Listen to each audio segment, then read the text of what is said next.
안녕하세요. 여수 부동산 읽어주는 남자입니다.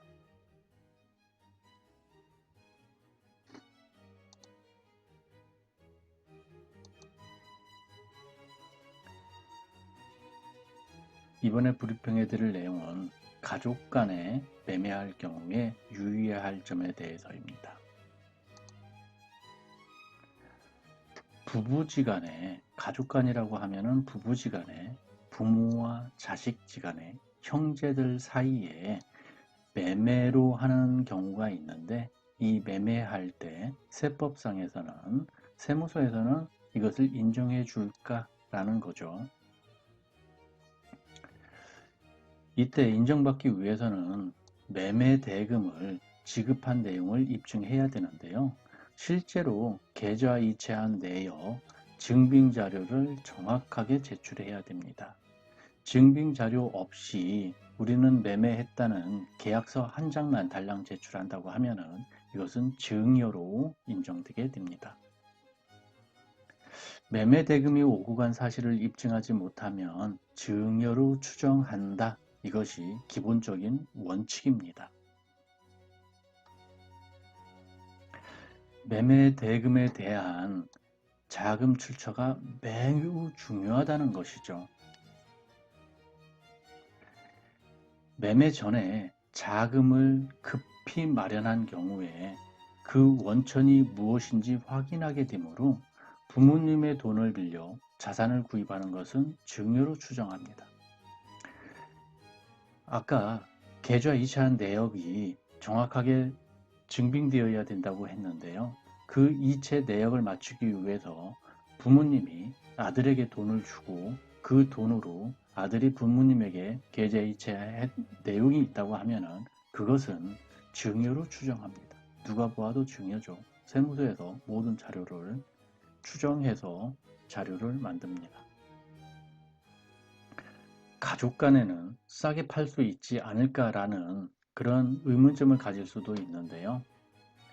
시가보다 30% 이상 저렴하게 매매하는 경우에는 증여세를 부담합니다. 시가보다 30% 이상 또는 3억 이상 저렴하게 매매가 이루어졌다고 하면은 세무당국에서는 이를 증여로 추정한다는 얘기입니다. 매매 이후에 주의해야 할 것은 뭐가 있을까 살펴보면요. 시가는 국토해양부의 실거래가를 통해서 확인합니다.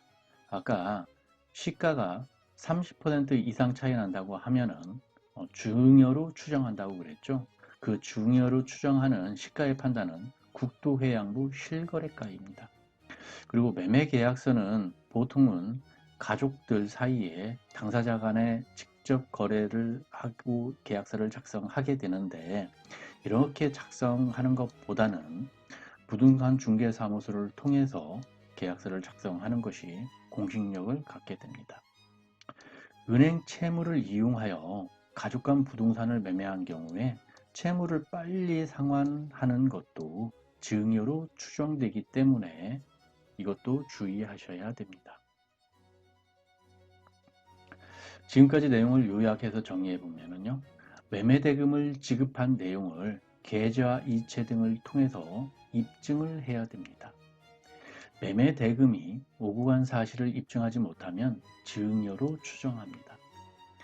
매매 전에 급히 자금을 마련한 경우 그 원천이 무엇인지 확인하게 되므로 부모님의 돈을 빌려 자산을 구입하는 것은 곧바로 증여로 추정합니다. 시가보다 30% 이상 또는 3억 이상 저렴하게 매매하는 경우 증여세를 부담합니다. 이 시가보다 30% 이상 추정하는 시가는 국토해양부 실거래가 기준입니다. 매매 계약서는 가족 간에 작성하는 것보다 부동산 중개사무소를 통해서 작성하는 것이 공신력을 갖게 됩니다.